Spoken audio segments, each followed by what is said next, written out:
నమస్తే అండి, నేను రజా. శ్రీరెడ్డి జైలుకి వెళ్ళబోతుందా? ఈరోజు పోలీస్ స్టేషన్కి అయితే వచ్చిందంట. నెక్స్ట్ జైలుకి తీసుకెళ్తారా అని చెప్పేసి మాట్లాడుకోవడం జరుగుతుంది. ఎందుకు ఇదంతా? ఎందుకంటే కూటమి అధికారంలోకి రాకముందు జగన్మోహన్ రెడ్డి గారి ప్రభుత్వంలో ఈ శ్రీరెడ్డి గారు చేసినటువంటి మాటలు, చేష్టలు, వ్యాఖ్యానాలు, పోస్టులు ఏవైతే ఉన్నాయో అవన్నీ కూడా ఎవరో మర్చిపోయింది కాదు. ఏకంగా పవన్ కళ్యాణ్ గారు తల్లిని ఉద్దేశించి మాట్లాడిన భాష కావచ్చు, మిడిల్ ఫింగర్లో చూపించడం కావచ్చు, ఈమె చాలా చేసింది అన్నమాట. సో వీటన్నిటి రీత్యా ఈమె విషయంలో కూటమి ప్రభుత్వం సాఫ్ట్వేర్ ఉంది ఇప్పుడు దాకా. మరి ఎందుకో తెలియదు. బోరగడ్డ అనిల్ కావచ్చు, వర రవీందర్ రెడ్డి కావచ్చు, వాళ్ళందరినీ స్టార్టింగ్లోనే వేయించినటువంటి కూటమి ప్రభుత్వం శ్రీరెడ్డి విషయంలో ఇప్పుడు దాకా సాఫ్ట్గానే ఉందని చెప్పాలి. కానీ ఏంటంటే ఈరోజు అయితే పోలీస్ స్టేషన్కి అయితే వచ్చిందట. సో ఇది వార్త ఏంది, వ్యవహారం ఏందనేది ఇప్పుడు చూద్దాం. కూటమి ప్రభుత్వం వచ్చినప్పటి నుంచి సోషల్ మీడియాలో ఒకటే టాక్, అదేంటంటే శ్రీరెడ్డి అరెస్ట్ ఇప్పుడని చెప్పేసి. నిజమే, ఫస్ట్ వికెట్ శ్రీరెడ్డి అనుకున్నారు అందరూ కూడా, కానీ అవ్వలేదు. అధికారంలోకి రాగానే లోపలేస్తారు అనుకున్నారు. రెడ్ బుక్లో ఆమె పేరు కూడా ఉంటుందని చెప్పేసి అందరూ కూడా అనుకున్నారు. అయితే లేట్ అవుతున్న కొద్దీ తెలుగు తమ్ముళ్ళు కావచ్చు, జన సైనికుల్లో అయితే అసహనం, ఆగ్రహావేశాలు విపరీతంగా పెరిగిపోయాయి. శ్రీరెడ్డిని ఎలాగైనా లోపలేయాల్సిందే అంటూ సోషల్ మీడియాలో రచ్చ జరిగింది. సో తెలుగుగా శ్రీరెడ్డి ఏం చేసిందంటే, ముందుగానే నేను మీ అభిమానిని, మా అమ్మగారు మీ అభిమాని, అదేవిధంగా మాకు చౌదరీస్తో, ఎవరైతే కమ్మ సామాజిక వర్గానికి సంబంధించినటువంటి కుటుంబాలతో మాకు సన్నిహిత సంబంధాలు ఉన్నాయి, సో కాబట్టి మేము ఒకటే అని చెప్పేసి తర్వాత చెప్పి, ఆ తర్వాత పవన్ కళ్యాణ్ గారికి, చంద్రబాబు గారికి సారీలు చెప్పి తను వదిలేయండి అని చెప్పేసి రాష్ట్రం విడిచి వెళ్ళిపోతానంటూ చేతులు ఎత్తి మొక్కినటువంటి పరిస్థితి. కాళ్ళ వేళ్ళ పడినంత మాత్రాన మొత్తానికైతే ఆ ఎఫెక్ట్ ఇంతకాలం వర్కౌట్ అయిందే కానీ ఇప్పుడు వర్కౌట్ అవుతున్నట్టు కనిపించట్లేదు. శ్రీరెడ్డిపై ఉన్నటువంటి కేసులపై విచారణ కొంచెం వేగవంతమైనట్టే కనిపిస్తుంది.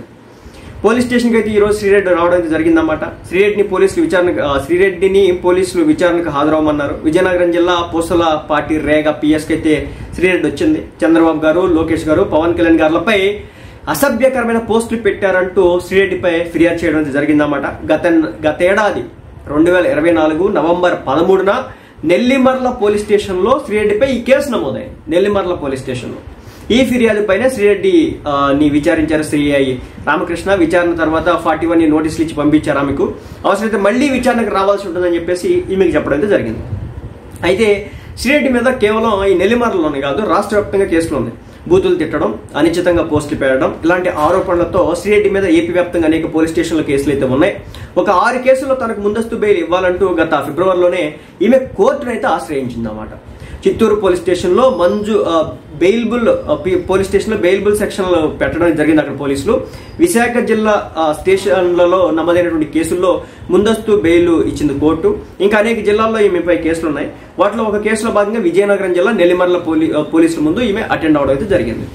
అయితే ఏంటంటే కూటమి ప్రభుత్వం ఈ శ్రీరెడ్డిని గట్టిగా పట్టుకుంటూ వదిలేస్తుందా అనేది అయితే ఈ రోజున కార్యకర్తలకైతే ఉందన్నమాట. సో ఎందుకు కానీ శ్రీరెడ్డి మీద స్పీడ్ తగ్గించారని చెప్పేసి కార్యకర్తలు మాట్లాడడం అయితే జరుగుతుంది.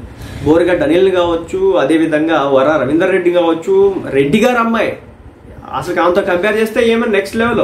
ఈ రోజున పొద్దున ఒక వీడియో కూడా చేసిన అనమాట. వైసీపీ పార్టీకి సంబంధించినటువంటి ఎవరో కృష్ణవేణియో ఎవరో ఆలేటి కృష్ణవేణి, ఆలిపేటి కృష్ణవేణి ఎవరు ఉన్నారు కదా, సో ఆమెను కూడా వేసినటువంటి పరిస్థితి. సో ఇలాంటి టైంలోనే వీళ్ళందరూ కూడా ఓచలు లెక్క పెడుతున్న నేపథ్యంలో శ్రీరెడ్డి వచ్చేసి పవన్ కళ్యాణ్ గారి విషయంలో, చంద్రబాబు నాయుడు గారి విషయంలో, కుటుంబ సభ్యుల విషయంలో కూడా ఇష్టం వచ్చినట్టు మాట్లాడినప్పటికీ కూడా ఎందుకు ఉపేక్షిస్తున్నారని చెప్పేసి కార్యకర్తలు అయితే ఈ రోజు కూడా మాట్లాడడం జరిగింది. ఇక పోసాని కృష్ణమురళి గురించి మనందరికీ తెలిసిందే. ఎట్టయితే మొత్తానికి అరెస్ట్ చేసినారు, రాష్ట్రం మొత్తం తిప్పినారు, అన్ని పోలీస్ స్టేషన్లో తిప్పినారు, పీటీ వారెంట్లు పడ్డాయి.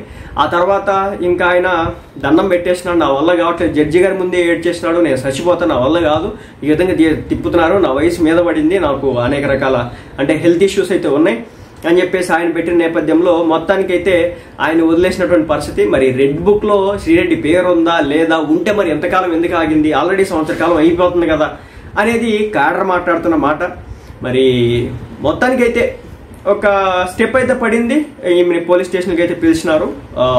మరి నెక్స్ట్ మూవ్ ఎలా ఉంటుందో చూడాలి. ఎందుకంటే 41 నోటీస్ ఇచ్చి పంపించేసినారంట. మరి ఇంకా విచారణ చేసి ఈమె పెట్టినటువంటి పోస్టులు అన్నింటినీ కూడా తవ్వితోసి వాటన్నిటిని బయటపెట్టి ఈమెను కూడా జైలుకి పంపిస్తారా, లేదంటే జస్ట్ 41 నోటీసులు ఇచ్చేసి క్షమాపణ ఆల్రెడీ చెప్పింది కాబట్టి వదిలేస్తారనేది ఒక క్వశ్చన్ మార్క్గా మిగిలింది.